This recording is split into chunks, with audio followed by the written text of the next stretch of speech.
तो आज का टॉपिक रहेगा कंपनी एक्ट 2013। एक अच्छा खासा टॉपिक है। यूँ समझो कि एक पहाड़ को कंकड़ के रूप में प्रस्तुत किया गया है तुम्हारे का। समझ में आया मैंने क्या बोला? एक पहाड़ है, उसका एक छोटा सा ढेला दिया गया तुम्हें पढ़ने के लिए। कंपनी एक्ट वाकई में बहुत बड़ा एक्ट है, ठीक है। हमारे जितने भी बिजनेस लॉ हैं, बिजनेस एक्ट हैं, उन सभी एक्टों में अगर कोई सबसे बड़ा एक्ट है तो वह है कंपनी एक्ट।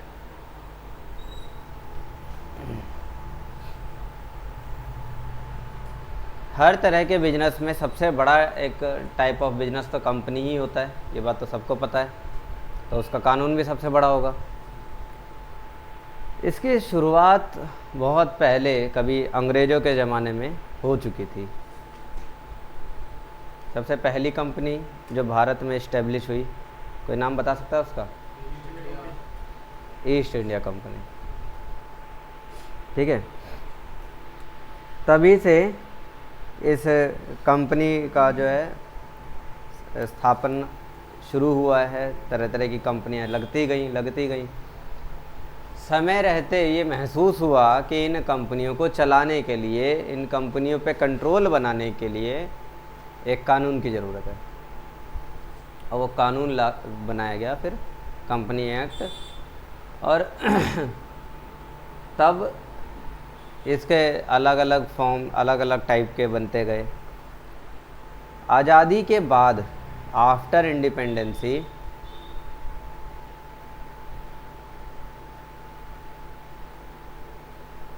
अगर कोई एक्ट खूब पॉपुलर रहा तो वो था कंपनी एक्ट 1956, ठीक है। कंपनीज एक्ट 1956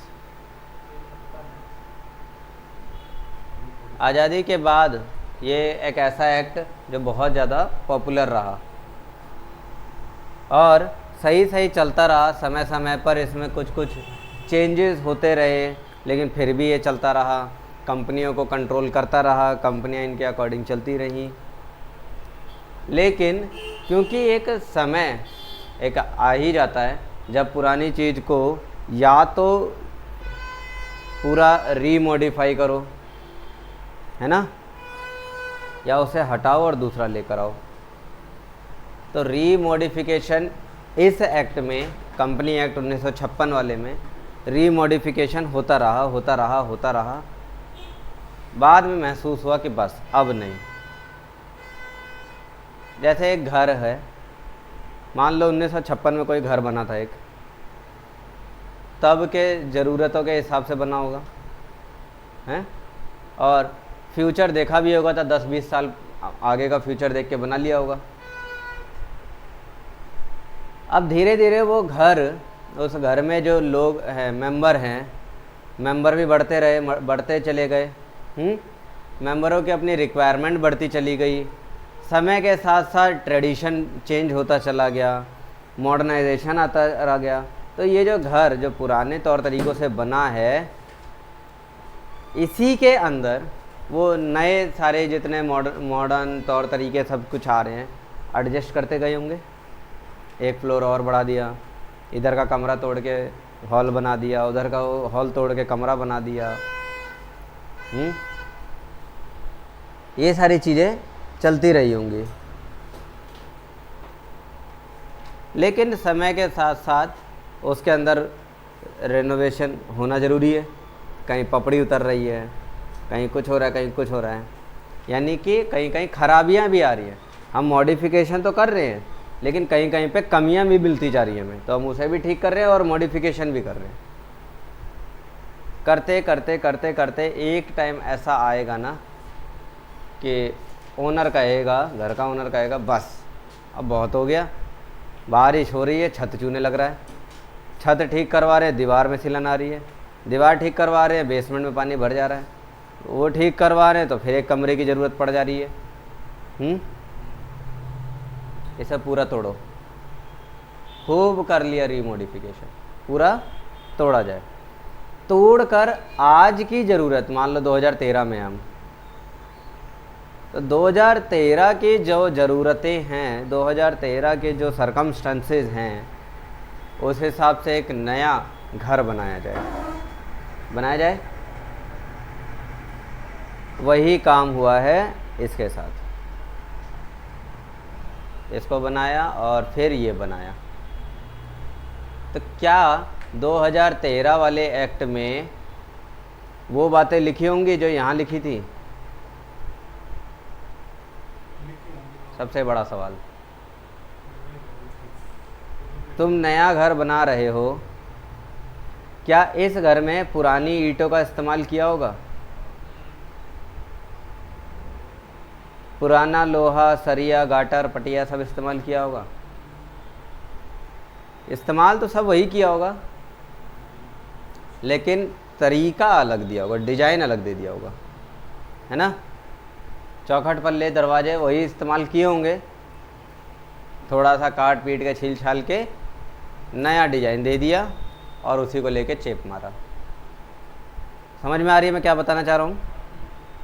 1956 में जो बातें लिखी थी, बातें वही हैं, डिजाइन बदल दिया है।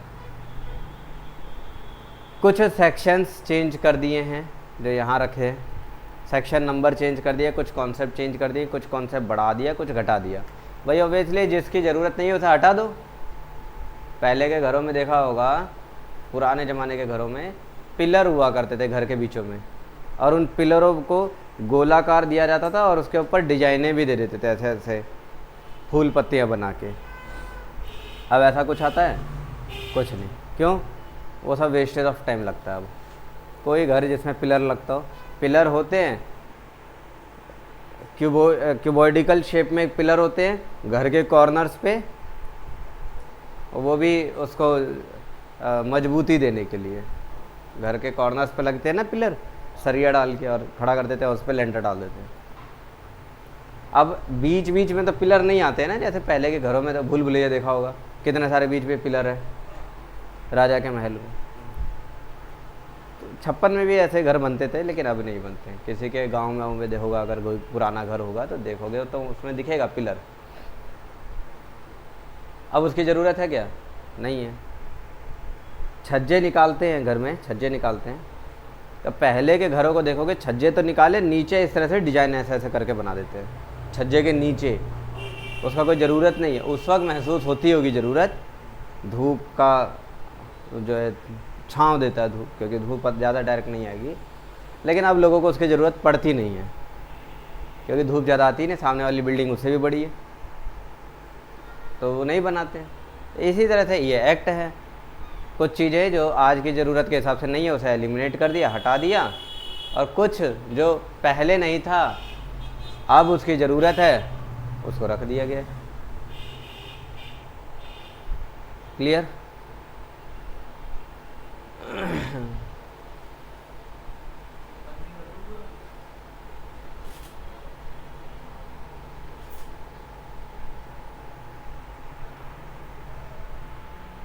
तो मेरे ख्याल से कुछ इंट्रोडक्शन समझ में आ रहा होगा इसका। घबराने की कोई बात लग रही है तुम्हें? हमें बस ये 1956 वाला ही पढ़ना है, नए तरीके से पढ़ना है।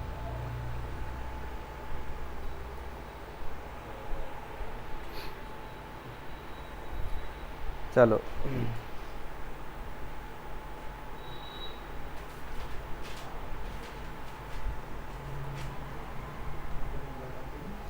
अगर लिखने की बारी है तो नए वाले एक्ट के बारे में ही लिखेंगे, पुराने वाले के बारे में बस इतना लिखना है कि उसे हटा के नया लेकर आएंगे। लिखेंगे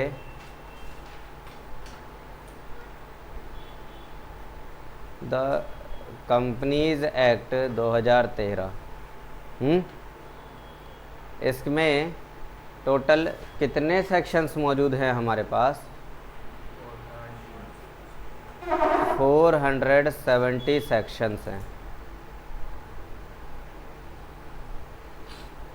अब तक तुम जितने एक्ट पढ़ रहे थे, किसी में 50, किसी में 60, हैं, किसी में 45, इतने ही तो सेक्शन हुआ करते थे, और ये है 470 सेक्शन। और इसमें टोटल कितने चैप्टर हैं? 29 चैप्टर्स। ये बेयर एक्ट का है, बता रहा हूँ, इसमें इस तुम्हारे सिलेबस का नहीं है ये बेयर एक्ट में है। 29 चैप्टर्स हैं।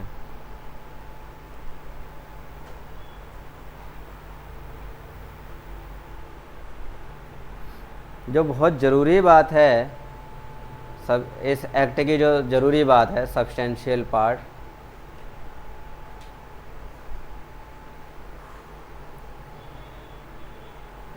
सब्सटेंशियल पार्ट जो है वो ये कि ये जो एक्ट है ये is in the form of companies rule, companies rules, company के रूल्स के अकॉर्डिंग है ये। क्या मतलब हुआ इसका? इस एक्ट में कंपनी के रूल्स बता रखे हैं सारे, छोटी छोटी बात के लिए भी नियम कानून बताए हुए हैं। कोई भी कंपनी किसी भी तरह के नियम को रखे चाहे ना रखे, लेकिन इस एक्ट में जो नियम बताए गए हैं वो रूल्स इम्प्लाइड है, वो लगेंगे ही लगेंगे।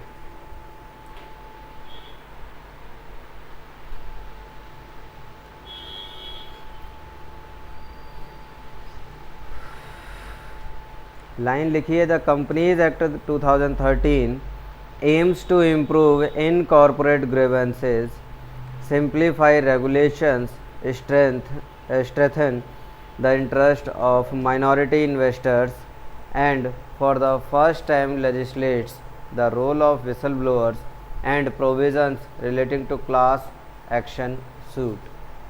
ये वही सारी बातें हैं कि बहुत सारे वर्ड ऐसे हैं जिनका मतलब भी तुमने अभी तक नहीं सुना होगा, पहली बार वर्ड सुन रहे होगे।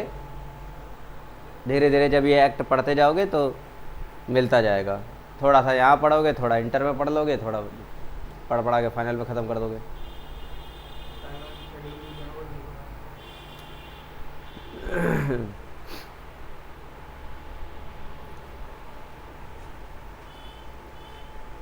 तो ये क्या रह गया है इसमें? 470 सेक्शन, 24 चैप्टर, हाँ शेड्यूल भी है।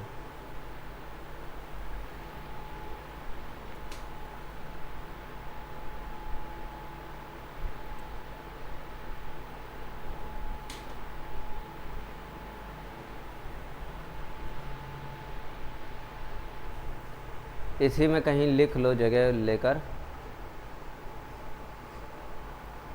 7 शेड्यूल्स। सारे नहीं पढ़ने हैं तुम्हें, ऐसा ना हो कि देख के और तुम्हें लग रहा हो कि बहुत ज़्यादा पढ़ना है, ऐसा कुछ है नहीं,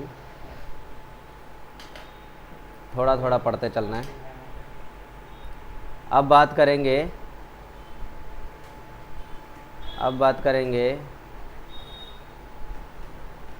इस एक्ट के एप्लीकेबिलिटी की।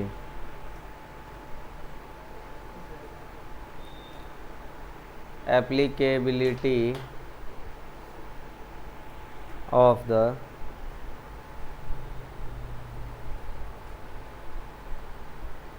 Companies act 2013। तो ये एक्ट कहाँ कहाँ लागू होगा?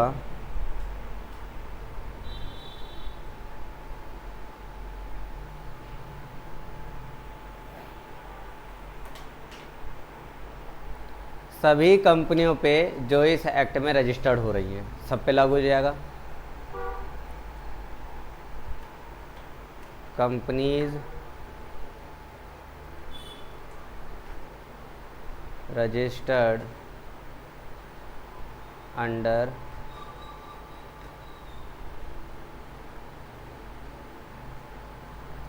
This act, companies registered under this act.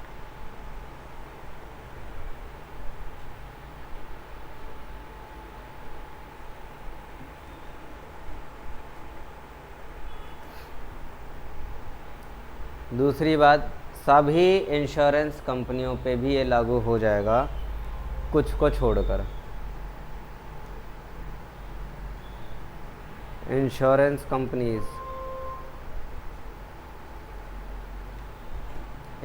Companies पर लागू हो जाएगा।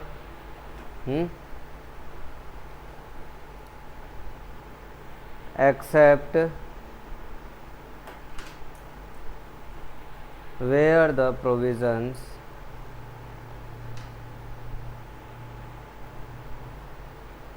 of the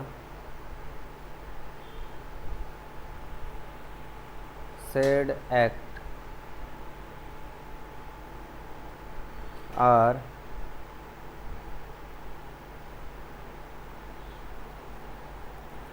inconsistent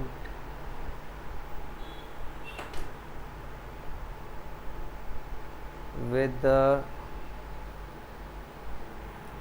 provisions of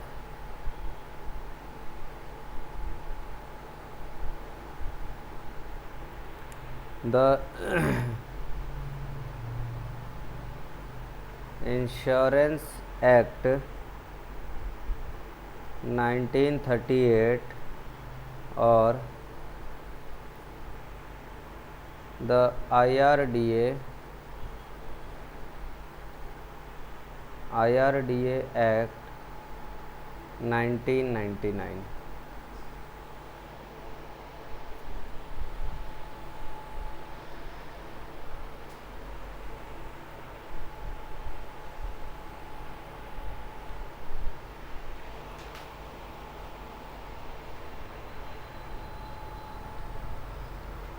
ये लाइन थोड़ा सा ज़्यादा गहराई की है। सारी इंश्योरेंस कंपनियों पे ये एक्ट लागू होगा, हैं, लेकिन कुछ को छोड़ना है, कुछ एक्सेप्शंस हैं। क्या कि where the provisions of the said act का मतलब company act, are inconsistent with the provision of the insurance act. Insurance act के साथ अगर कंपनी एक्ट के प्रोविजंस मैच नहीं कर रहे हैं तो ऐसे केस में उन बातों के लिए इंश्योरेंस कंपनियों पर कंपनी एक्ट लागू नहीं होगा। लेकिन अगर इंश्योरेंस कंपनी के और कंपनी एक्ट के इंश्योरेंस एक्ट के और कंपनी एक्ट के प्रोविजंस मैच कर रहे हैं तो कंपनी एक्ट भी इंश्योरेंस पे लागू हो जाएगा, इंश्योरेंस कंपनियों पे लागू हो जाएगा। यानी कि इंश्योरेंस कंपनीज के लिए एक अलग से एक्ट बनाया गया है, इंश्योरेंस कंपनी एक्ट 1938 और IRDA act 1999। Insurance regulatory document authority, insurance regulatory development authority, ठीक है। तो ये जो है कानून है इंश्योरेंस कंपनीज के लिए, या इंश्योरेंस किस तरह से काम करेगा उसके लिए, क्योंकि इंश्योरेंस में भी तो काफ़ी रेगुलेशंस ज़रूरी हैं। तो अगर कंपनी एक्ट और इंश्योरेंस एक्ट के प्रोविजंस आपस में मैच कर रहे हैं तो इंश्योरेंस कंपनी पर कंपनी एक्ट के प्रोविजंस लागू होते जाएंगे, कंपनी एक्ट लागू होगा उस पर भी। और किसी कारणवश अगर इंश्योरेंस एक्ट के प्रोविज़न कंपनी एक्ट से मैच नहीं कर रहे तो उस केस में कंपनी एक्ट तो नहीं लगेगा, लेकिन इंश्योरेंस एक्ट उस इंश्योरेंस कंपनी पे लगता रहेगा। मतलब इंश्योरेंस कंपनी के केस में प्रायोरिटी इंश्योरेंस एक्ट को दी जा रही है, लेकिन ऐसा नहीं है कि कंपनी एक्ट भूल जाएंगे, उसके लिए कंपनी एक्ट भी रहेगा। क्लियर हो गई बात। ऐसे ही तीसरा, ये तो इंश्योरेंस के लिए हो गया, अब तीसरा आएगा बैंकिंग के लिए।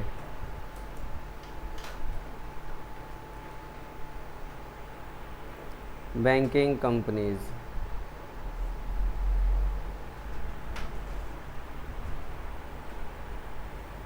इसके लिए भी वही एक्सेप्शन है सारे, लेकिन यहाँ पर जो एक्ट है वो बदल जाएगा। एक्सेप्शन सारे सेम है, पूरी लाइन सेम है, बस यहाँ पर है बैंकिंग रेगुलेशन एक्ट आ जाएगा। यहाँ बैंकिंग रेगुलेशन एक्ट 1949।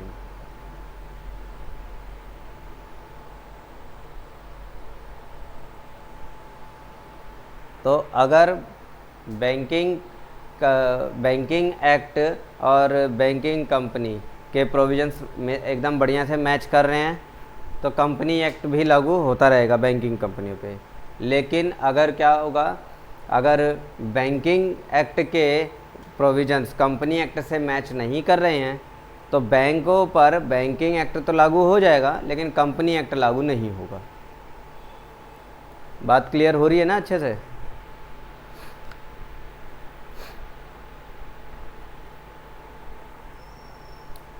तो इंश्योरेंस कंपनी पे लागू हो गया, बैंकिंग कंपनी पे लागू हो गया। इसी के साथ साथ ऐसी कंपनियां जो इलेक्ट्रिसिटी की सप्लाई में लगी हैं,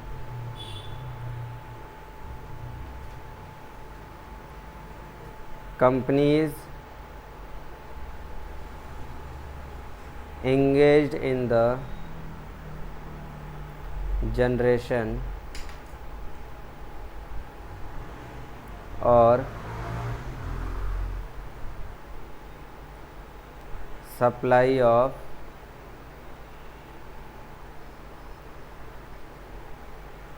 इलेक्ट्रिसिटी। तो ऐसी कंपनियां जो इलेक्ट्रिसिटी बना रही हैं, प्रोड्यूस कर रही हैं या सप्लाई कर रही हैं, उन पर भी कंपनी एक्ट लागू होता रहेगा एक्सेप्ट। तो इसमें भी एक्सेप्शंस हैं। एक्सेप्शन वाली पूरी बात वही है, बस कानून बदल गया। इलेक्ट्रिसिटी एक्ट 2003 मतलब प्रायोरिटी इन्हीं एक्टों को देनी है।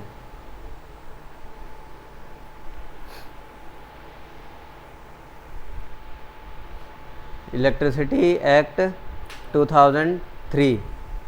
अगर कोई ऐसी बात जो इलेक्ट्रिसिटी एक्ट में लिखी है लेकिन कंपनी एक्ट में नहीं लिखी है तो इलेक्ट्रिसिटी एक्ट की वो बात मानी जाएगी।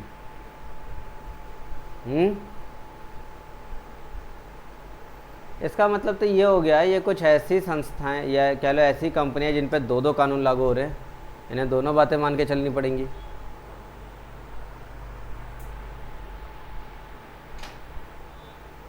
आगे कोई भी ऐसी अगली जो है कंपनी जिसे सरकार ने किसी स्पेशल एक्ट मतलब उस तरह की कंपनियों के लिए कानून ही अलग बना दिया सरकार ने, तो उस पर ये लागू रहेगा। Any other company governed by any special act for the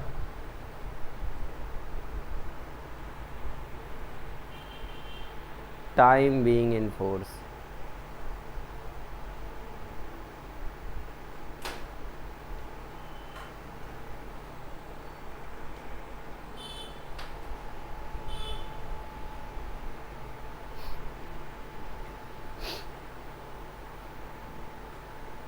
कोई ऐसी कंपनी जो गवर्न हो रही है, चल रही है किसी स्पेशल एक्ट के वजह से, है ना। जैसे ये पीछे की जो इंश्योरेंस, बैंकिंग और इलेक्ट्रिसिटी है, ये भी गवर्न बाय स्पेशल एक्ट है। ऐसे अगर और कोई आता है गवर्न बाय स्पेशल एक्ट तो वो चलेगा, मतलब उस पर भी कंपनी एक्ट लागू होता रहेगा। देन आगे such body corporate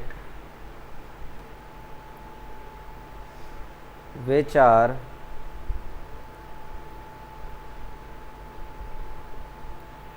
incorporated by any act for time being in force and as the central government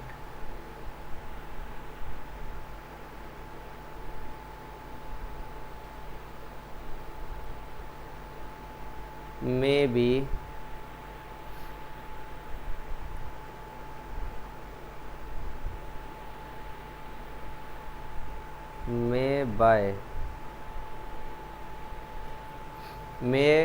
by notification specify in this behalf.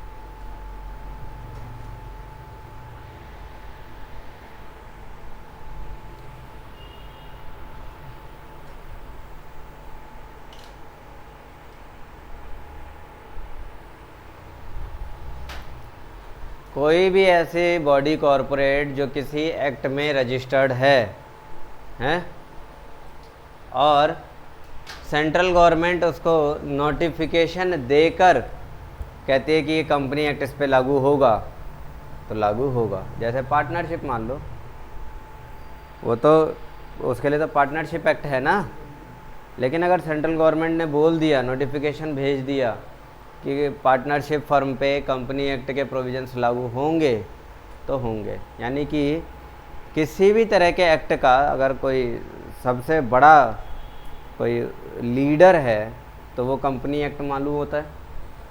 कोई भी किसी भी तरह का ऑर्गेनाइजेशन है उससे बड़ा कंपनी एक्ट आ रहा है। समझ में आ रही है ना बात?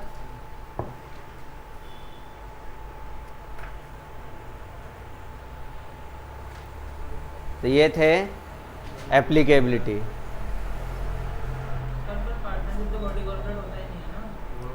बॉडी कॉरपोरेट नहीं होता है। मैंने एक एग्जांपल दिया कि अगर एक एग्जांपल इसलिए दिया है कि उसे कनेक्ट कर पाओ। बॉडी पार्टनरशिप बॉडी कॉरपोरेट होता नहीं है, लेकिन अगर कोई ऐसा रजिस्टर्ड जो बॉडी कॉरपोरेट है और रजिस्टर्ड है लेकिन वो किसी और एक्ट में, कंपनी एक्ट को छोड़कर किसी और एक्ट में अगर रजिस्टर्ड है, तो बाय नोटिफिकेशन सेंट्रल गवर्नमेंट ये ऑर्डर दे सकती है कि कंपनी एक्ट भी इस पे फॉलो करवाओ।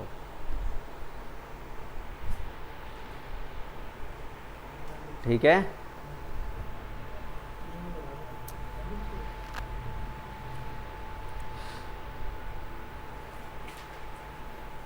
तो बात ऐसी है कि अब ज़रा मीनिंग समझते हैं, कंपनी एक्ट का क्या मतलब है।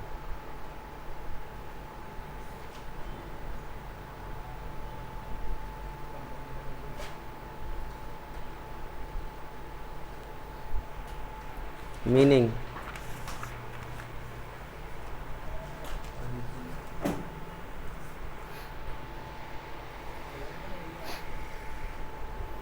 काफ़ी लोगों ने बहुत तरह के अपनी मीनिंग्स बताई हैं कंपनी को लेकर।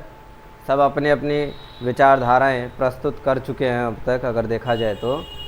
इसी तरह सारी विचारधाराओं को साइड में रखते हुए अगर हम अपने कंपनी वाले के बारे में बात करें तो एक्ट क्या बोलता है मीनिंग को लेकर, तो एक्ट बोलता है section 220,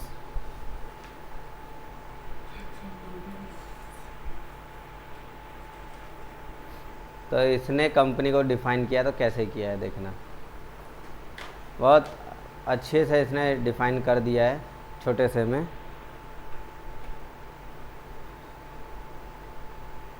company means a company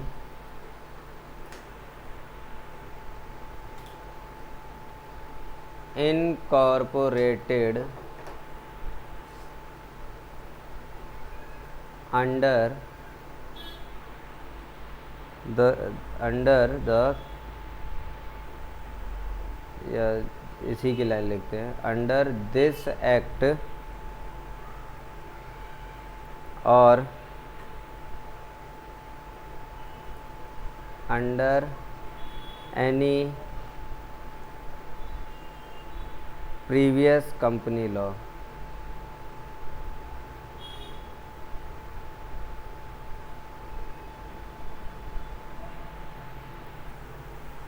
बस यही इतनी बात बोली सेक्शन 220 ऑफ कंपनी एक्ट 2013। तो क्या कह रहा है ये, बहुत आराम से देखें। Company means a company, company का मतलब एक कंपनी है, इनकॉर्पोरेटेड अंडर दिस एक्ट, जो कंपनी एक्ट 2013 में इनकॉर्पोरेटेड है। इनकॉर्पोरेटेड का मतलब मैंने पीछे भी बताया है, रजिस्टर्ड है ना, जो इसी एक्ट में रजिस्टर्ड है। और 2013 में अगर रजिस्टर्ड नहीं है तो क्या वो कंपनी नहीं रहेगी? क्या 2013 से पहले कोई कंपनी थी ही नहीं? क्या थी? तो अगर केवल यहीं पे ये लाइन ब्रेक कर दी जाती तो बहुत लफड़ा हो जाता, बहुत मारकाट हो जाती, इसलिए आगे ये लाइन जोड़ दिया। और under any previous company law, इससे पहले भी कोई कंपनी लॉ बने हैं तो उनमें भी जो रजिस्टर्ड हुए हैं उसी को कंपनी कहा जाएगा। सीधी सी बात है, बहुत छोटी डेफिनेशन है और बहुत बड़ी बात बोली है कि कोई भी कंपनी एक्ट अगर है, कोई भी कंपनी एक्ट, अगर कोई उस कंपनी एक्ट में जाके रजिस्टर्ड करवा लेता है अपने आप को और रजिस्ट्रेशन मिल गया उसे, तभी वो कंपनी है, अदरवाइज वो कंपनी नहीं है। समझ में आ गया? मतलब यूँ समझो कि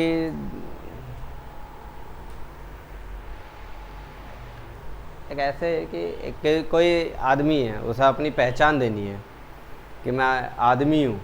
एक आदमी है, यानी आदमी का मतलब एक आदमी है जो अपना कोई एक रजिस्ट्रेशन करवाता है। अगर रजिस्ट्रेशन करवा लिया तो वो आदमी है, और रजिस्ट्रेशन नहीं करवाता है तो कितना भी चिल्ला चिल्ला के बोले कि मैं आदमी हूँ, आदमी हूँ, आदमी हूँ, उसे आदमी का दर्जा नहीं मिलेगा। कोई और दर्जा मिल जाए उसे, कुत्ता, बिल्ली, जानवर, कुछ भी मिल जाए, लेकिन आदमी का दर्जा उसे तभी मिलेगा जब वो रजिस्टर्ड हो जाएगा। क्लियर हो गया? ये था कंपनी एक्ट 2013 के सेक्शन 2 सब सेक्शन 20 में लिखा हुआ कंपनी एक्ट, कंपनी की मीनिंग। ठीक है। बाकी और भी कई लोगों ने तरह तरह की इसके बातें बताई हैं, उन पे अभी चर्चाएं नहीं करेंगे, सीधे अगले टॉपिक पे चलेंगे। अगला टॉपिक है कंपनी के फीचर्स ऑफ अ कंपनी।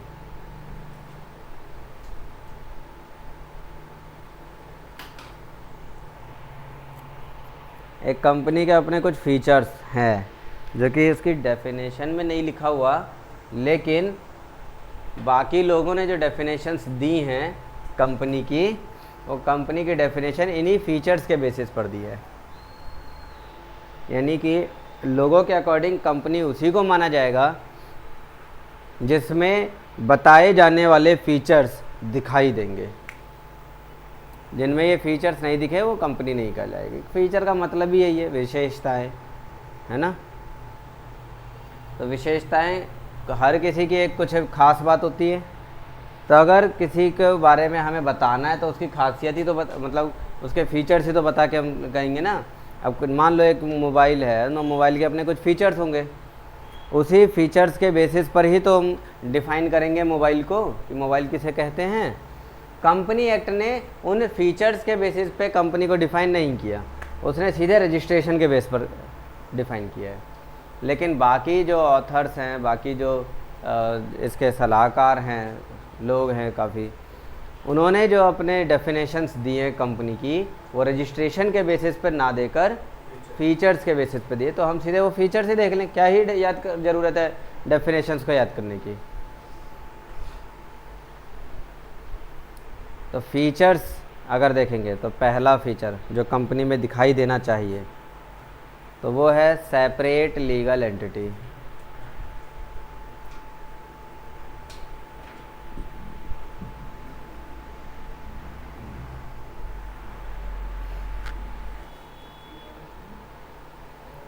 देखिए सेपरेट लीगल एंटिटी पहला फीचर, सारे पॉइंट लिख लेते हैं, फिर एक एक करके इनको सबको डिस्कस किया जाएगा। बड़े बड़े पॉइंट्स हैं ये, ज़्यादातर यहीं पे मामले फंसते हैं। केस स्टडीज़ अगर देखोगे तो यहाँ से ही भरपूर मात्रा में मिलती है। सेपरेट लीगल एंटिटी, दूसरा लिखेंगे परपीचुअल सक्सेशन।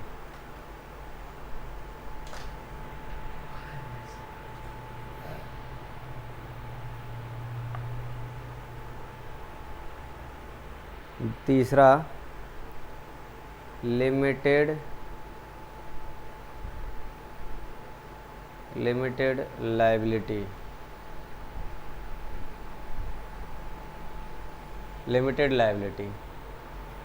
और चौथा है आर्टिफिशियल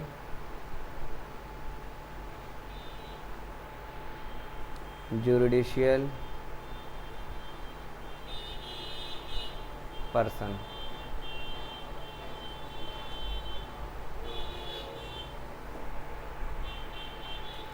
ये चार बातें हमें देखने को मिल रही हैं यहाँ।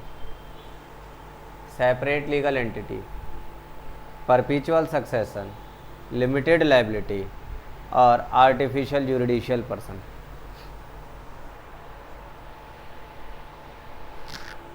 समझ लेते हैं ज़रा इन चारों के बारे में। एक कंपनी उसी को कहा जाएगा जिसमें ये चार बातें देखने को मिलेंगी।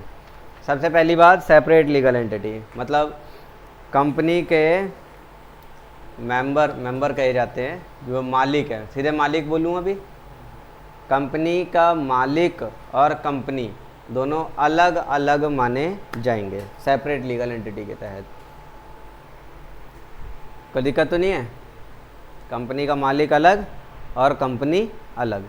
यानी अगर केस करना चाहें, जैसे अगर तुम्हें अगर रिलायंस जियो का कोई प्लान धोखाधड़ी लग रहा है या कुछ बात लगी, तुम्हें महसूस हुई, तो तुम मुकेश अंबानी पे केस करोगे कि रिलायंस जियो पे केस करोगे? रिलायंस जियो पर केस करना है ना। अगर मुकेश अंबानी के किसी बात से तुम्हें तकलीफ़ हुई है, उसने तुम्हें धोखा दिया है या कुछ बात करी है, तो तुम किस पे केस करोगे? रिलायंस जियो पे, मुकेश अंबानी पर।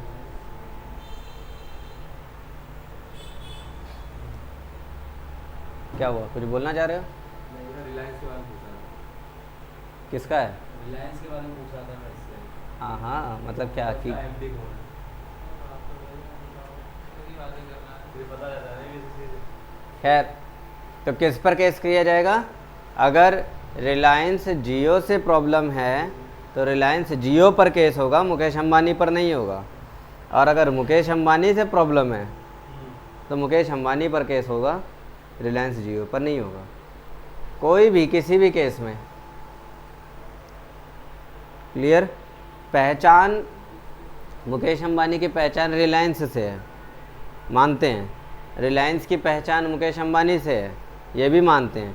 लेकिन यहाँ सेपरेट लीगल हैं ये दोनों, सेपरेट एंटिटी हैं ये दोनों। कोई प्रॉब्लम तो नहीं है? ठीक है।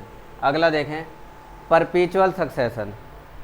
परपीचुअल सक्सेशन का मतलब ये एक सीधी बात है कि यहाँ पर कंपनी में पार्टनर नहीं, मेंबर जुड़ते भी हैं, कम भी होते हैं। यानी एडमिट भी होते हैं, एडमिशन भी होता है मेंबरों का, रिटायरमेंट भी होता है, डेथ भी होता है, सब कुछ चल रहा होता है। लेकिन कंपनी के ऊपर इसका कोई असर नहीं पड़ता,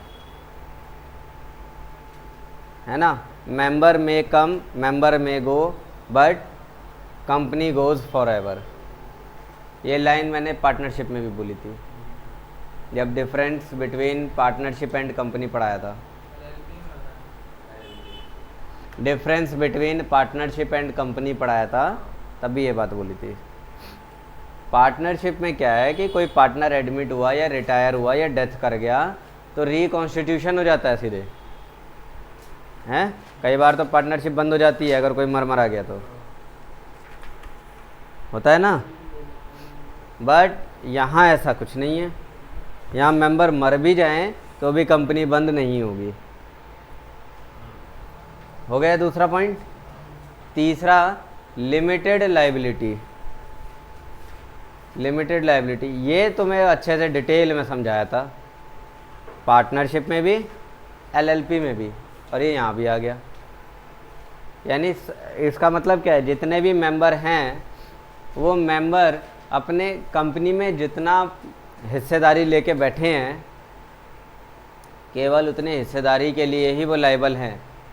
उधारी चुकाएंगे तो केवल उतना ही उनका हिस्सा लिया जाएगा जितना उनका हिस्सा कंपनी में मौजूद है।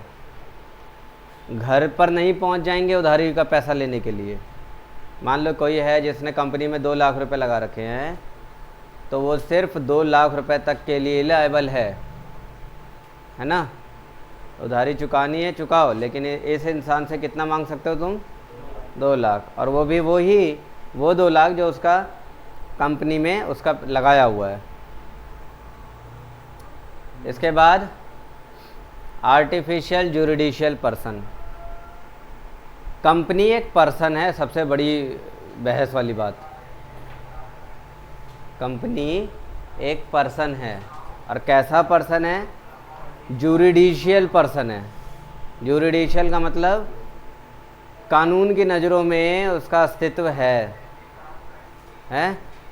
जुरिडिशियल मीन्स कानून की नज़रों में उसका अस्तित्व है। जज साहब बैठे बैठे ऑर्डर दे सकते हैं कि कोई भी XYZ कंपनी है उसे अदालत में पेश करो, तो उसे आना पड़ेगा। अब वो अपने हाथ पैर लेकर आएगा? कोई कंपनी है, बॉडी है, पूरा बिल्डिंग है, उसके हाथ पैर निकलेंगे और चलता हुआ आएगा? नहीं, तो उसका रिप्रेजेंटेटिव आता है। और सबसे जो इसमें इम्पोर्टेंट बात है वो ये, कंपनी एक पर्सन है तो कैसा वाला है? तो ये एक आर्टिफिशियल है, बनावटी, नेचुरल नहीं है। यानी कि कह सकते हो कि ये रोबोट है, ये चिट्टी है। कंपनी एक रोबोट है जिसको चलाने वाला तो उसका मालिक है, लेकिन माना जाएगा कि कंपनी कर रहा है ये काम। इसलिए आर्टिफिशियल जुरिडिशियल पर्सन। कोई प्रॉब्लम? परपीचुअल सक्सेशन। परपीचुअल सक्सेशन का मतलब है कि कंपनी की एक ख़ास बात है कि कोई मेंबर आए या कोई मेंबर जाए, आते रहते हैं जाते रहते हैं। मतलब कंपनी ज्वाइन किया यानी कंपनी के मालिक बने, और कंपनी को छोड़ के चले गए यानी मालिक से इस्तीफ़ा दे दिया। इस बात से कंपनी पे कोई फ़र्क नहीं पड़ेगा। जैसे पार्टनरशिप में फ़र्क पड़ जाता था ना, कोई नया एडमिट हुआ तो सब रिकॉन्स्टिट्यूशन हो जाएगा, कोई रिटायर होके जा रहा है रिकॉन्स्टिट्यूशन हो जाएगा, कोई डेथ कर गया रिकॉन्स्टिट्यूशन, वो कई बार तो डिसोल्यूशन हो जाता है, कंपनी फर्म जो है पार्टनरशिप फर्म बंद हो जाती है। लेकिन यहाँ पर ऐसा कुछ नहीं है। चारों पॉइंट समझ में आ गया?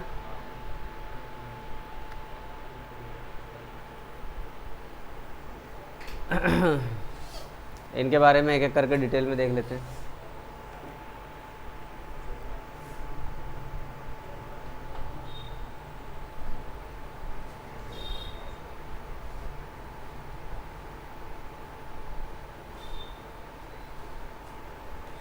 लिखेंगे separate legal entity.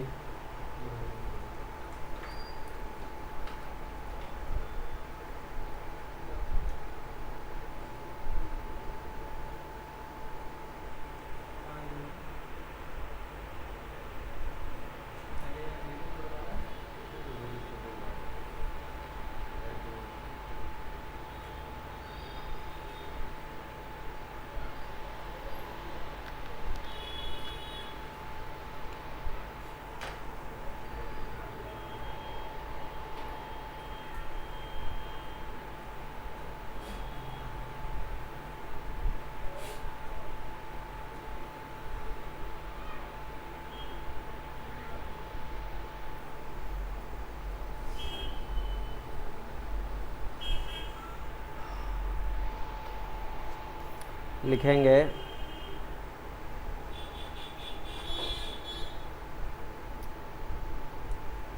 Company is legally separate from the members. Company legally अपने मेंबर्स से सेपरेट है, अलग है। यह बिल्कुल वैसा ही है जैसे एक बच्चे को देखा जाए तो माँ बाप की वजह से ही आता है। माँ बाप ही उसे पैदा करते हैं, लेकिन पैदा हो जाने के बाद क्या बच्चे का अस्तित्व अलग नहीं माना जाता क्या? Aadhaar card, PAN card, voter ID card, driving licence, पढ़ाई लिखाई सब बच्चे का अलग हो रहा होता है ना। यही चीज़ है, कंपनी बच्चा है और इसके मेंबर्स इसके पेरेंट्स हैं। तो पैदा होते ही कंपनी का अस्तित्व अलग हो गया अपने मेंबर्स से।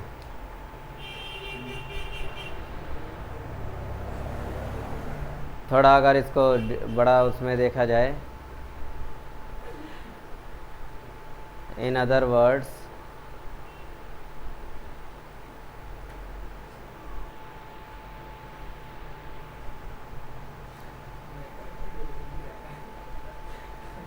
when a company is registered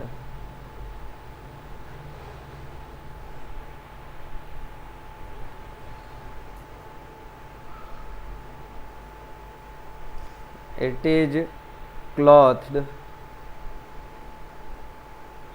with a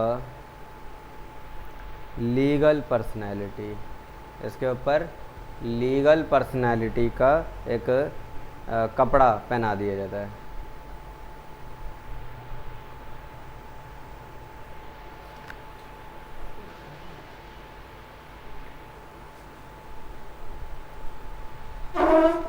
it comes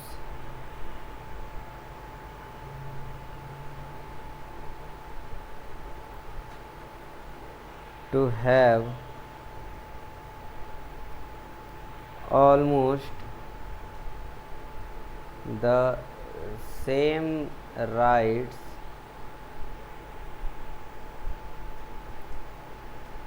and powers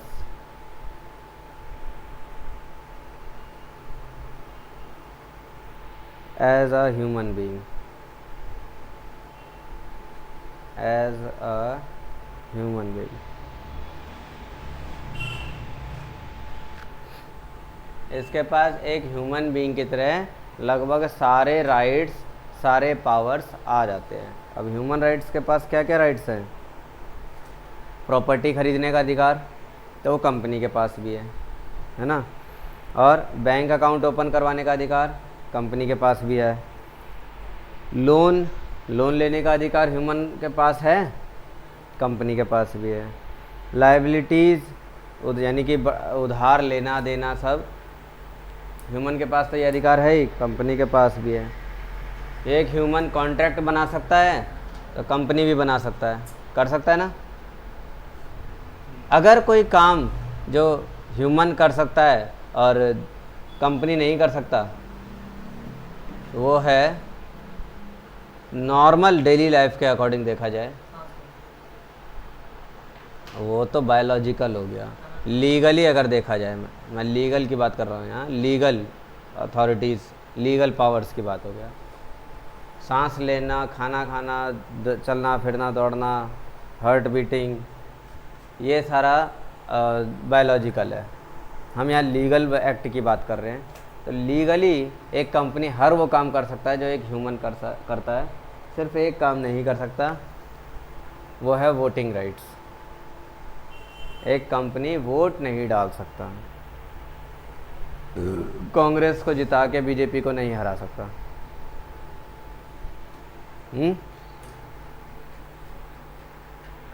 बाकी सारे लगभग सारे काम कर लेता है। केस करना करवाना हो तो एक कंपनी वो भी कर सकता है। क्लियर हो गई बात?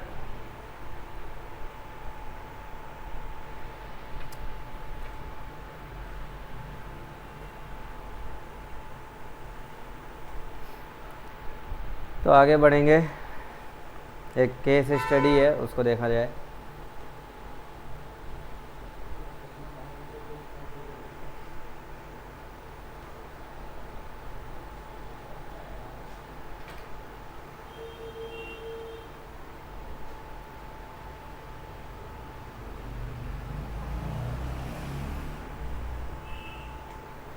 केस स्टडी, तो ये केस स्टडी है मकुड़ा,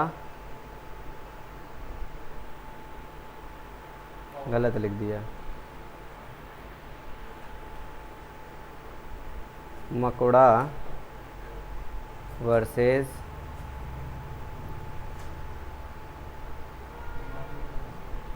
northern Assurance Company Limited. Case है ये 1925 का।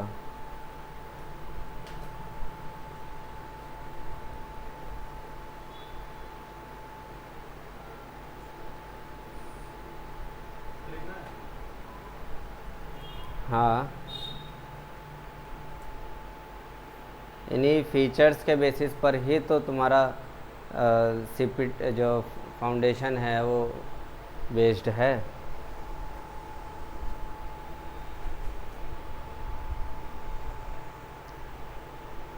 तो केस स्टडी मकोड़ा versus Northern Assurance Company limited, 1925 का ये केस है।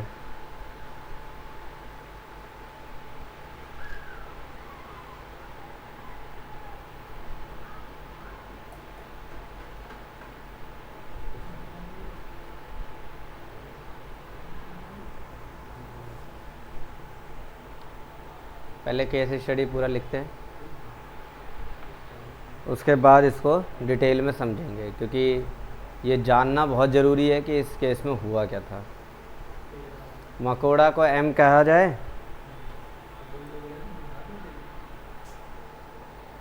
क्या हुआ?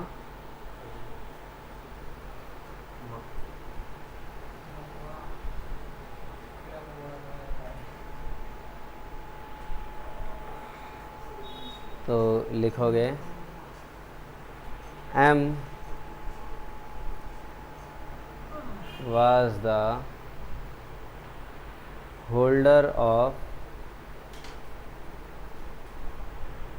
nearly all except one shares of a timber company.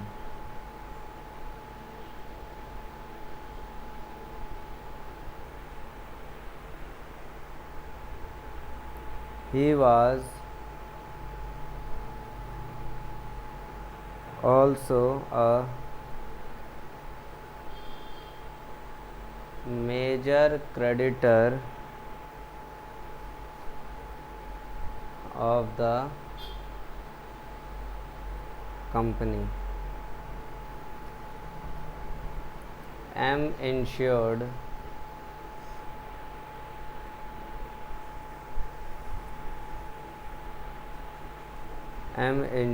the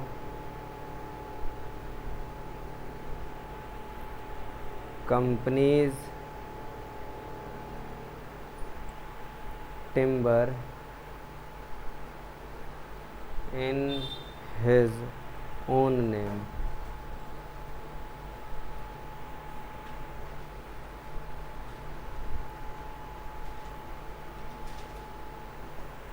The timber was lost in a fire. M claimed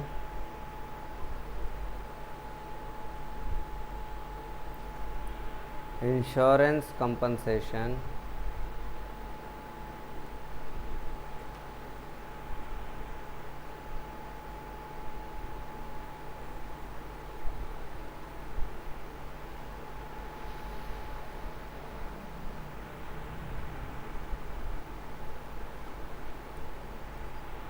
held the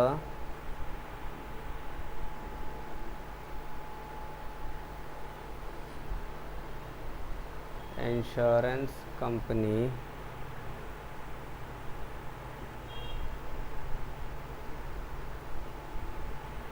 was not liable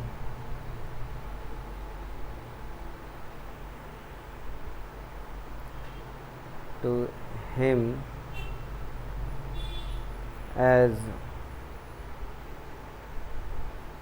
no shareholder has any right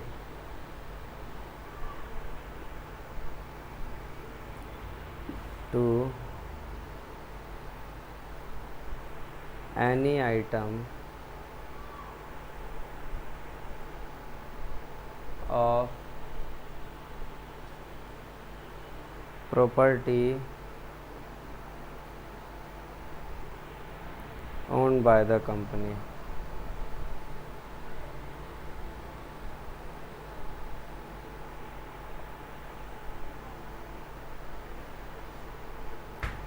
For he has no legal or equitable interest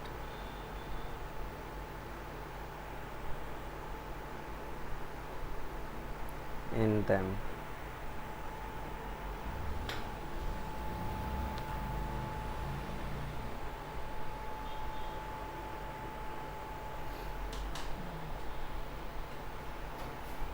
पंखा बंद कर दो जरा ये पंखा बंद कर दो उधर से।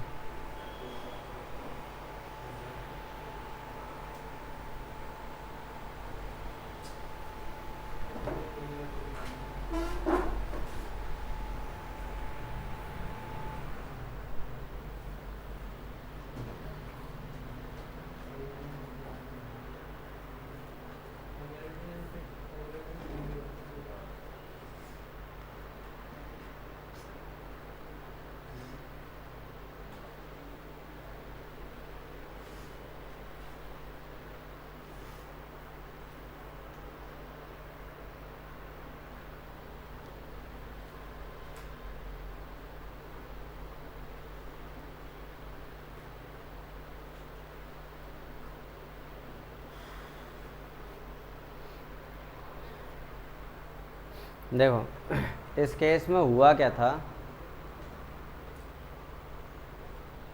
एम मकोड़ा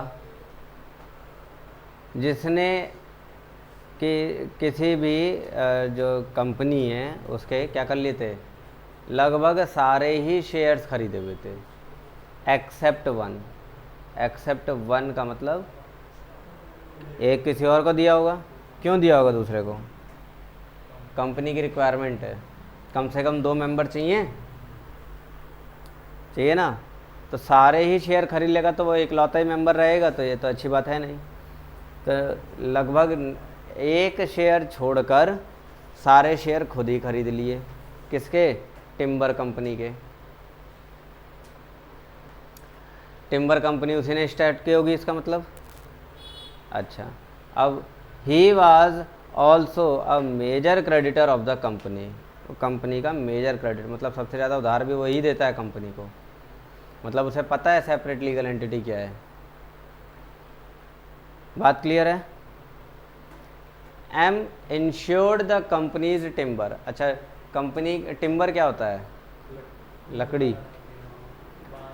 कंपनी का अपना लकड़ी का कोई अपना फर्नीचर का काम रहता होगा, तो सारी लकड़ियाँ खरीदी कंपनी ने, उनका इंश्योरेंस ज़रूरी है, वरना तो रास्ते में कई तरह की घटनाएं होती रहती हैं। तो इंश्योरेंस करवा लिया। इंश्योरेंस करवाया तो करवाया, लेकिन वो टिम्बर का जो इंश्योरेंस कंपनी के नाम पे होना चाहिए ना, इसने अपने नाम पे करवा लिया। ये सोचकर ये सारे शेयर तो मेरे पास ही हैं, तो मैं ही इंश्योरेंस करवा लेता हूँ, अपने नाम पे करवा लेता हूँ। जो अगर टिम्बर ख़राब होगा तो मैं पैसा मांग लूँगा। हैं? बहुत अच्छी सोच है उसकी। The timber was lost in a fire, लग गई आग टिम्बर में। एम गया इंश्योरेंस कंपनी के पास, अब बोला कि भाई क्लेम दे दो, मेरा कंपनसेशन दे दो मुझे। इंश्योरेंस कंपनी ने जांच पड़ताल करी, पाया कि अगर ये कंपनी के नाम पे, क्योंकि टिम्बर तो कंपनी का है ना, खरीदा किसने टिम्बर? कंपनी ने। मालिक कौन हुआ टिम्बर का?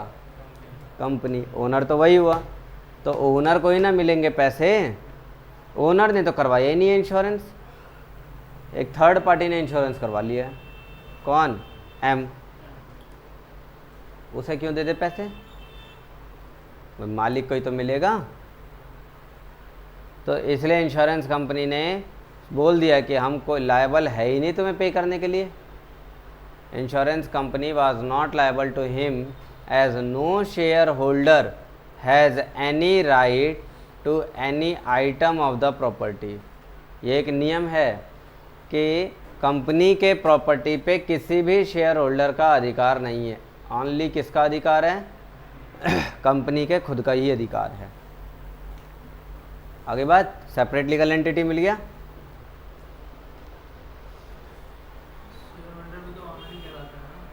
ओनर ही है लेकिन सेपरेट लीगल एंटिटी है ना, प्रॉपर्टी तो कंपनी के नाम पे होनी चाहिए।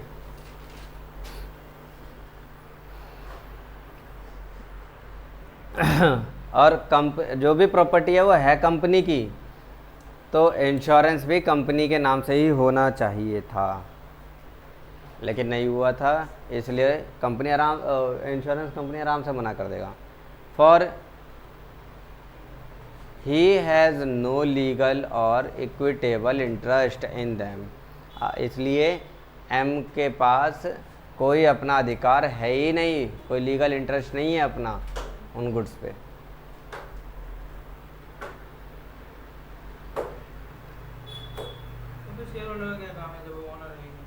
ओनर है, share holder is the owner of company, not the companies property. Property का मालिक कंपनी, कंपनी का मालिक शेयर होल्डर। लाइन समझ में आई?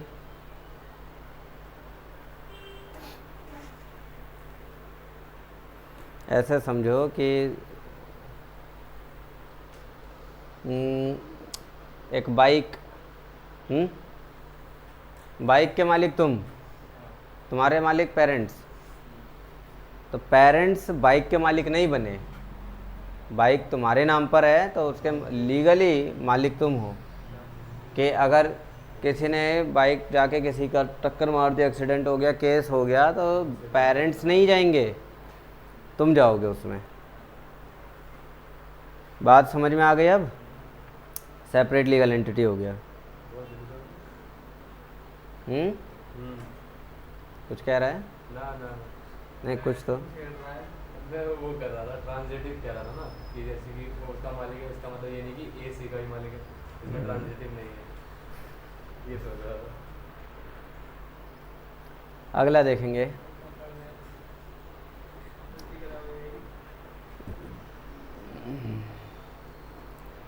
परपीचुअल succession.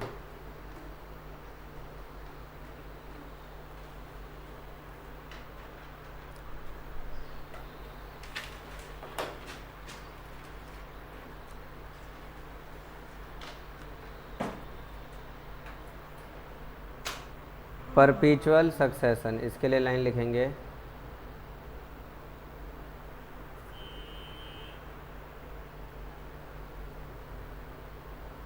Change in members does not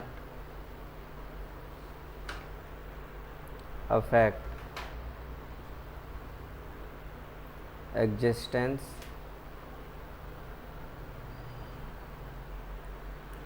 of a company. Change in members does not affect existence of company. Member बदल गए तो इससे कंपनी के एग्जिस्टेंस पे कोई फ़र्क नहीं पड़ेगा। कंपनी को बंद करना पड़ेगा, कंपनी को हटाना पड़ेगा, कंपनी में रिकॉन्स्टिट्यूशन करना पड़ेगा, ऐसी कोई बात ही नहीं है यहाँ, है ना। तो दूसरी लाइन चाहो तो लिख सकते हो,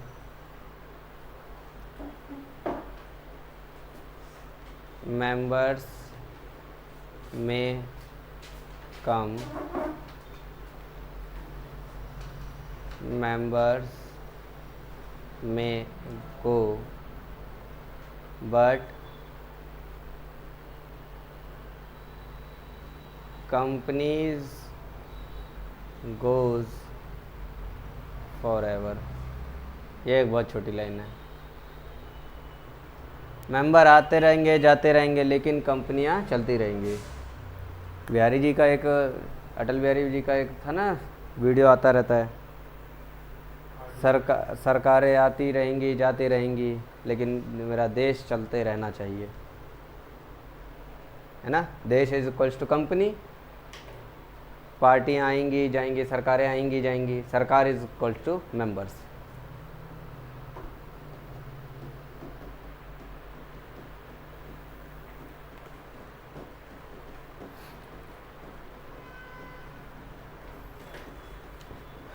वो एक ऐसे इंसान थे जो अगर खड़े हो जाते थे मंच पर तो राइवल्स भी उन्हें सुनते थे, विरोधी भी उनको सुनते थे। अपनी कविताओं से उन्होंने लोगों का दिल जीत लिया था। और एक ऐसा इंसान जो बोल दिया तो अमेरिका डर जाता था। अब आज के लोगों में इतनी ताकत नहीं है कि जो बोल दे और दूसरा देश डर जाए। पाकिस्तान को डरा के रख दिया था।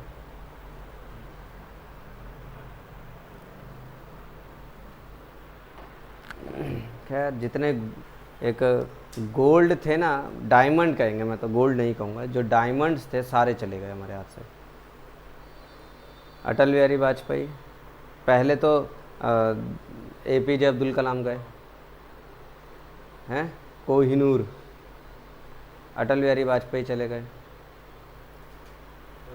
अब तो आखिरी जो एक गोल्ड डायमंड बचा था वो भी चले गए। कर चले हम फिदा जान वतन साथी, अब तुम्हारे हवाले वतन साथी। अब वतन किसके हाथ में वो तुम जानते ही हो।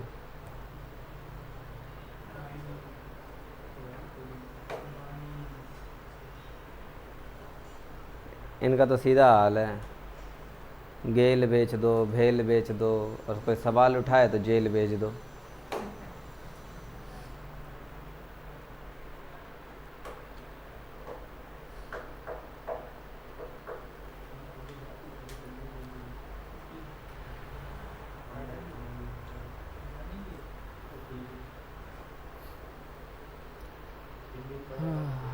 अब ये दौर एक ऐसा दौर था कि जब प्राइम मिनिस्टर थे अटल बिहारी वाजपेयी, प्रेसिडेंट थे APJ अब्दुल कलाम, और रतन टाटा तो अपने फील्ड में थे ही।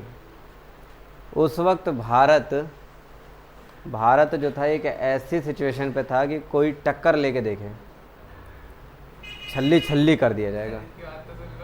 क्या अंबानी की सबसे पहले कंपनी को खुली थी, तो मैं कहा खुली होगी तो कह रहा कि उसके पूर्वज ही कब खुली थी। मैं कहा जब बाप का नाम क्या बताइए पहले, टाटा है ना, कुछ टाटा। ऐसा मत हो, विवाद उठ जाएगा।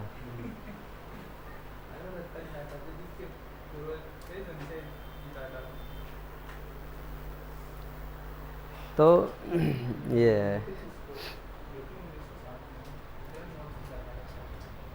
खैर चलो कोई बात नहीं, अब जो हो गया उसे नहीं रोका जा सकता।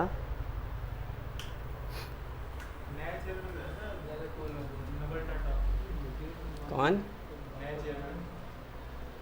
अब देखो, रतन टाटा चेयरमैन की वजह से फेमस नहीं है ना। वो कुछ ऐसे डिसीजंस हैं उनके, उन डिसीजंस की वजह से लोग उनको मानते हैं।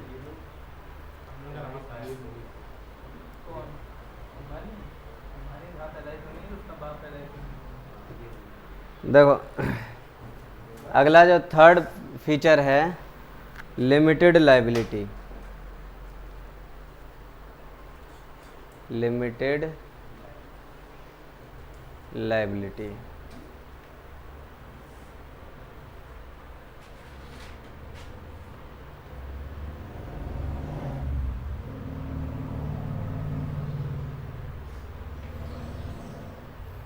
लिमिटेड लाइबिलिटी, ये बात तुम बहुत पहले से पढ़ते आ रहे हो, पार्टनरशिप में भी पढ़ा लेकिन वहाँ अनलिमिटेड पढ़ा था, है ना, एक झलक आ गई थी लिमिटेड की।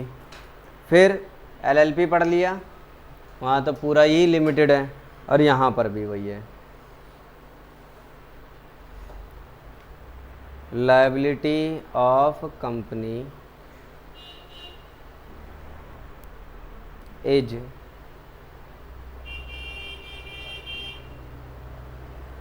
different from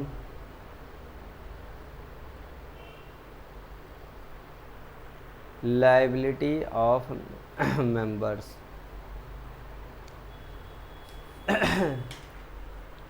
कंपनी की लायबिलिटी कंपनी के मेंबर्स की लायबिलिटी से अलग है। मेंबर्स की लायबिलिटी पर्सनल लायबिलिटी है, वो अनलिमिटेड हो सकती है, लेकिन अगर कंपनी की लायबिलिटी देखेंगे तो कंपनी की लायबिलिटी अपने मेंबर्स की तरफ से देखेंगे तो केवल मेंबर के शेयर के अकॉर्डिंग ही देखी जाएगी। क्लियर?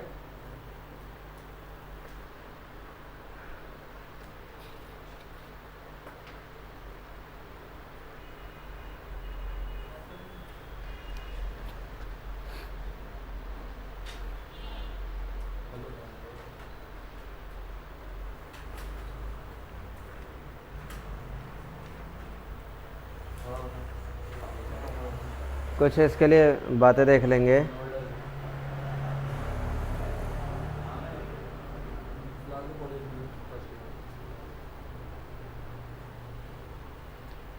तो कंपनी के मेंबर्स की लायबिलिटी और कंपनी की लायबिलिटी दोनों अलग अलग है। कंपनी की लायबिलिटी कंपनी की ही मानी जाएगी, चुकाना हुआ तो मेंबर के अपने जितना शेयर है उतना ही मेंबर लायबल है, उसके अलावा लायबल नहीं है। 10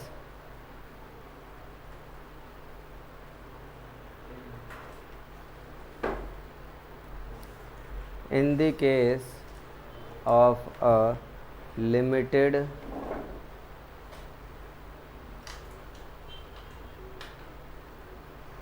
liability company,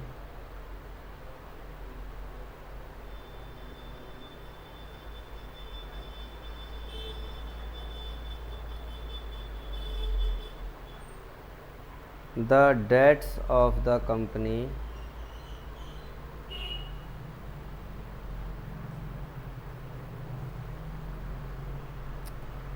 in totality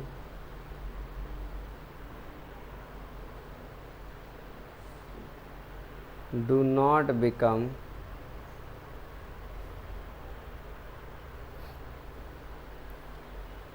the debts of the shareholders।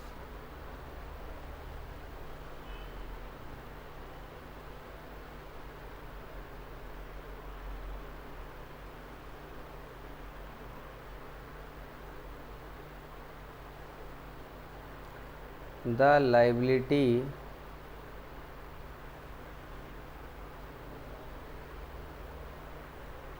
of the members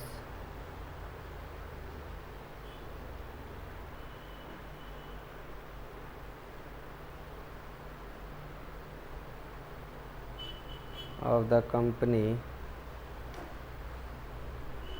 is limited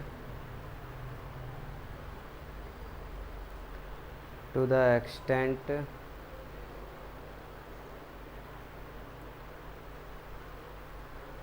of the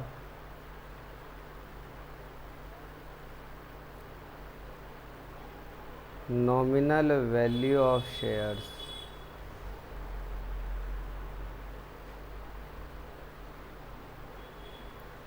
held by them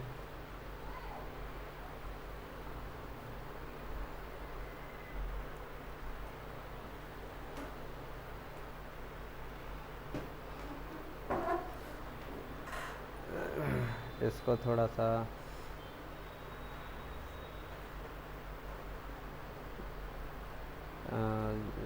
highlighted कर देते हैं। In no case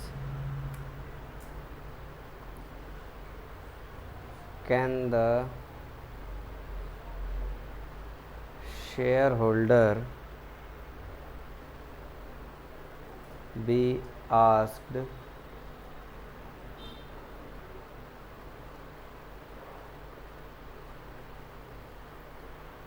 to pay anything more than the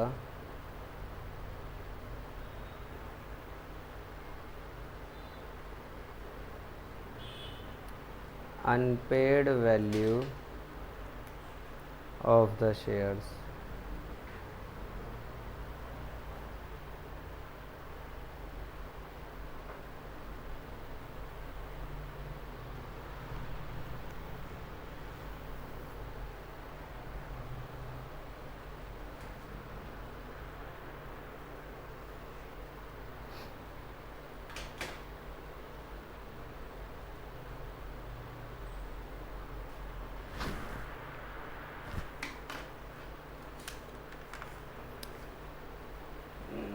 पूरे paragraph में इतनी ही बात लिखी है कि कंपनी की जितनी लायबिलिटी होगी कंपनी केवल उसी के लिए ही मतलब कंपनी की पूरी लायबिलिटी कंपनी चुकाएगा। शेयर होल्डर से केवल उतना ही मांगा जाएगा जितना शेयर होल्डर का अपना शेयर है कंपनी के अंदर। किसी भी केस में शेयर होल्डर से और एक्स्ट्रा अमाउंट नहीं मांगा जा सकता। हाँ, कुछ अनपेड अमाउंट है अगर शेयर होल्डर का अनपेड अमाउंट समझते हो ना। कंपनी ने कॉल मंगाई है लेकिन अभी तक उसने दिया नहीं है, तो अगर कोई अनपेड अमाउंट है तो कंपनी वो मंगा सकती है।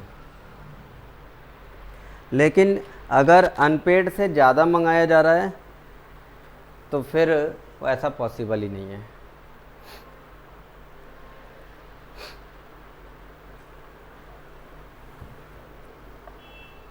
बात क्लियर हो गई? इसलिए इसे हाईलाइट किया। इन नो केस, कभी भी ऐसा नहीं हो सकता, कभी भी नहीं।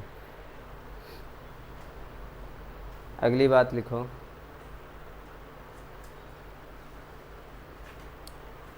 In the case of a company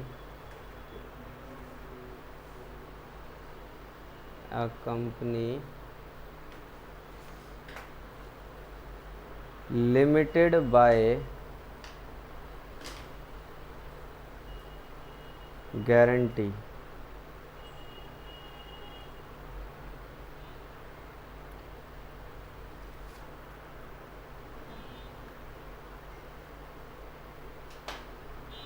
the members are liable only to the extent of the amount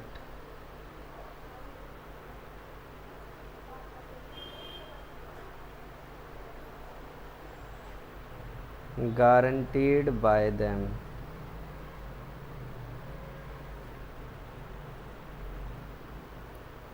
and that too only when the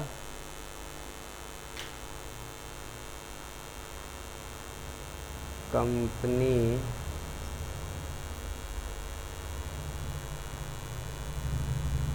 goes into liquidation।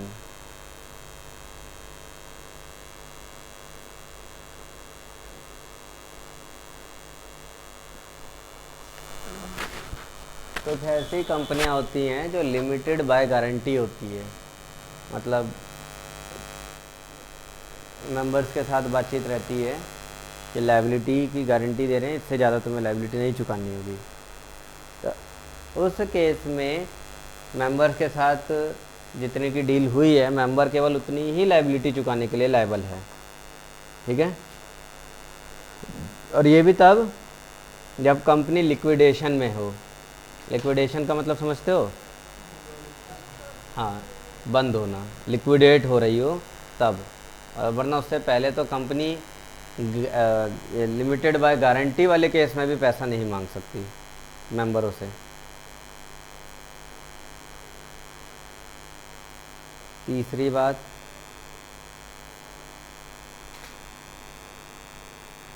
however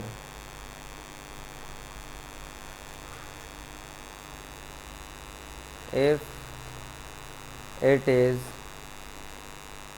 an unlimited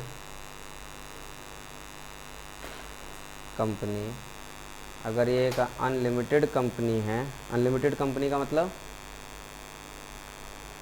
नहीं पता, अनलिमिटेड लायबिलिटी है वाला, तो the liability of its members is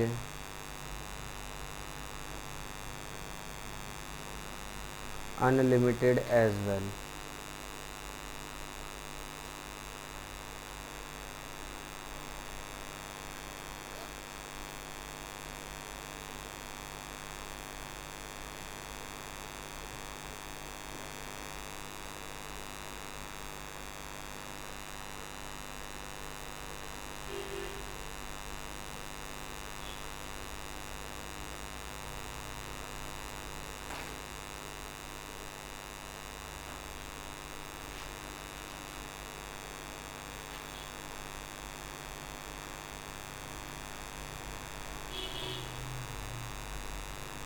अगला छोटा सा ही है वो,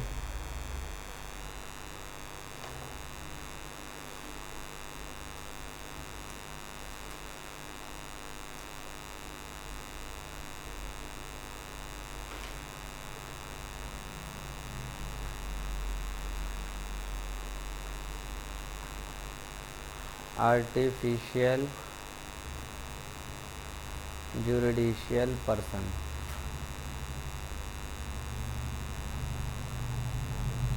तो इसके लिए सीधी सादी बात क्या है कि एक कंपनी, उसके पास सारे वो काम करने के अधिकार हैं जो बाकियों के पास हैं, क्योंकि वो एक पर्सन है, और मेन चीज़ जुरिडिशियल है, यानी कि कानून की नज़रों में ये एक पर्सन माना जा रहा है। बस शर्त क्या है कि वो आर्टिफिशियल है, बनावटी है, उसे बनाया गया है ना। तो लिखेंगे कंपनी के ही बारे में है ये कि company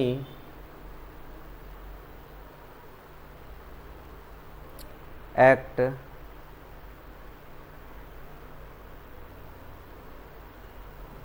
through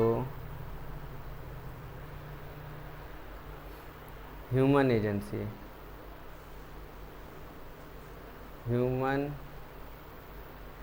agency only. Company can act, company can act, company जो है काम करती है ना, कर सकती है, लेकिन किसकी हेल्प के बिना नहीं कर पाएगी, तो वो है ह्यूमन। यानी ह्यूमन अभी भी एजेंट बना हुआ है ना इसका, कंपनी का। कंपनी को कुछ भी करवाना है तो किससे करवाएगी? ह्यूमन से। तो ह्यूमन एजेंसी इसे कहा जा रहा है। कंपनी कुछ भी करेगी, कुछ भी करवाएगी तो ह्यूमन एजेंसी से करवा सकती है। और दूसरी बात, कंपनी कैन कॉन्ट्रैक्ट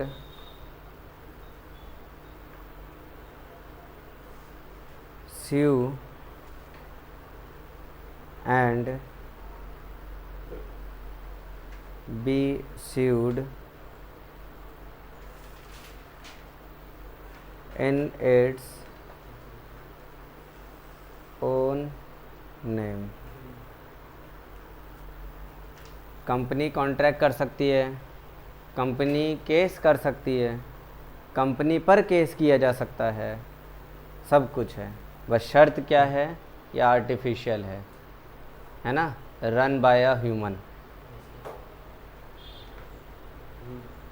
क्या नहीं कर सकती है, तो ह्यूमन की तरह इसका वोटर आईडी कार्ड नहीं बन सकता, वोट नहीं डाल सकते।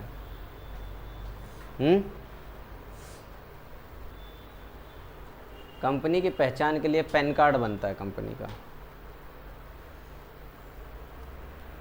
बाकी और जो नॉर्मली पहचान जो ह्यूमंस के बनते हैं वो सारे यहाँ नहीं बन सकते हैं। ये बात हो गई। इसके बाद एक छोटा सा जो पॉइंट है वो अब उतना कंपलसरी रहा नहीं है। पहले पिछले एक्ट में था, मतलब 1956 वाले में था वो, अब वो उतना रहा नहीं, लेकिन फिर भी उसके बारे में थोड़ा सा जान लेना किताब के अनुसार ज़रूरी है। ये भी एक फीचर ही है, कॉमन सील। याद होगा, इसे एलएलपी में भी समझाया था, हैं? पार्टनरशिप में भी इसका जिक्र हुआ था, एलएलपी में तो हुआ ही था।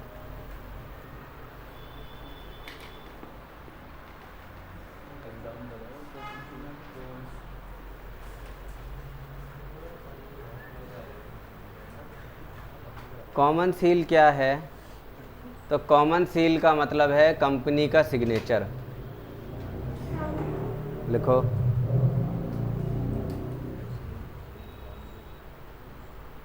Common seal is the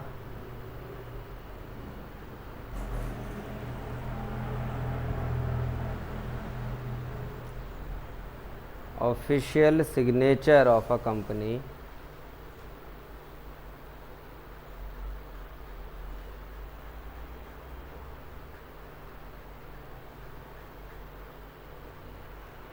which is affixed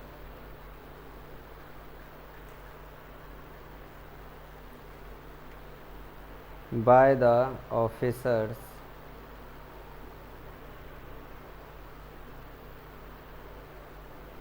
and employees of the company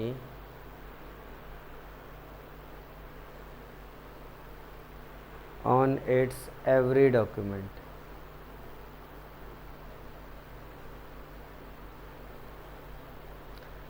तो एक तरह से कह लो ना, मोहर, स्टैम्प है।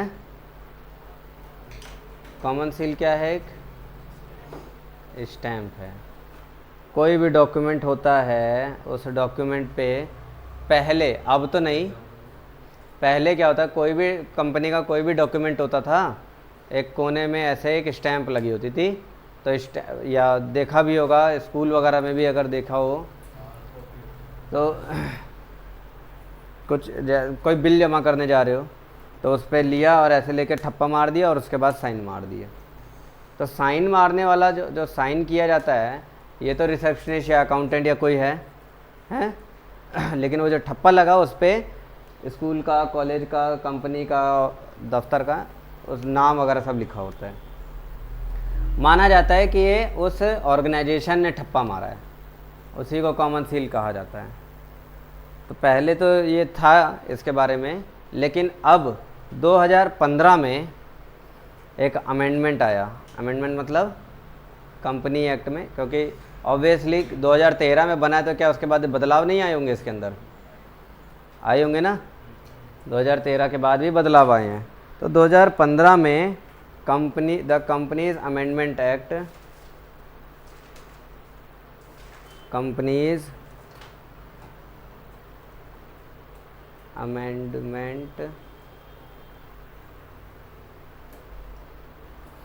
Act 2015 has made the common seal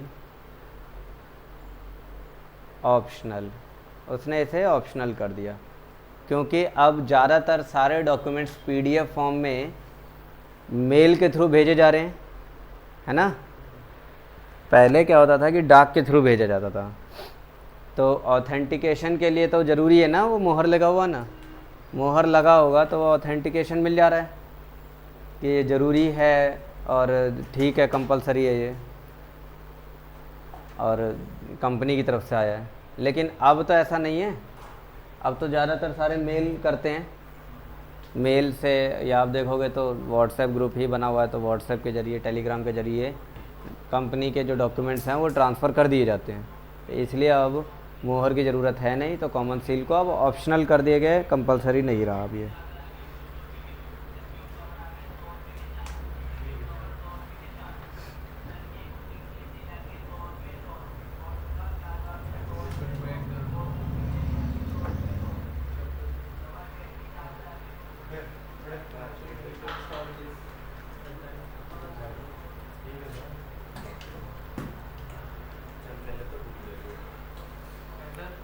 अगली बात, एक बात है, अगर कंपनी के कॉमन सील नहीं है तो कंपनी को ऑथराइजेशन कैसे, मतलब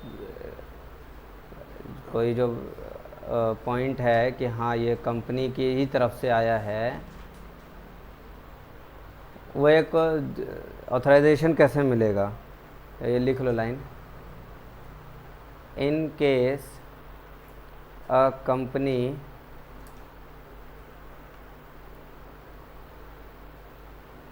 does not have a common seal,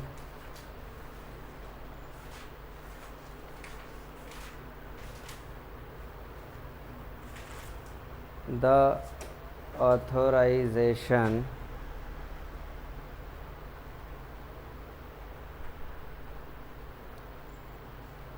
shall be made by two directors or by a director and the company secretary.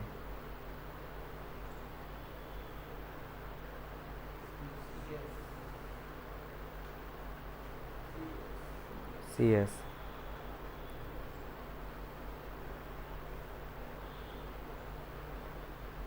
Wherever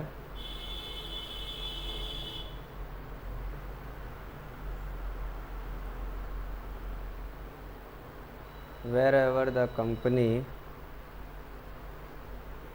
has appointed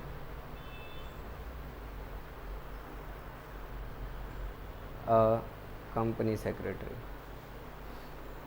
सीधी बात, इसमें बोला गया है कि एक कोई कंपनी जिसके पास अपना कॉमन सील नहीं है, मोहर नहीं है, तो ऑथराइजेशन के लिए, मतलब किसी भी डॉक्यूमेंट को ऑथराइज करना है, सही बताना है, कंपनी की तरफ से बताना है, तो उसके लिए कुछ और ऑप्शन रखना पड़ेगा।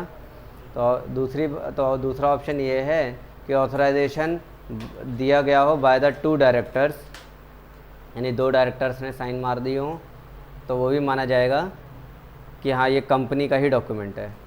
या फिर एक डायरेक्टर और एक CS, यानी कि या तो दो डायरेक्टर हों या एक कंपनी एक CS हो। अगर कंपनी ने CS अपॉइंट कर रखा है तो, नहीं अपॉइंट कर रखा, बाहर ही CA को लेकर आ गए, तो वो नहीं, अपॉइंटेड होना चाहिए। ठीक है, तो आज इतना ही रखते हैं, बाकी अब अगली क्लास में करेंगे।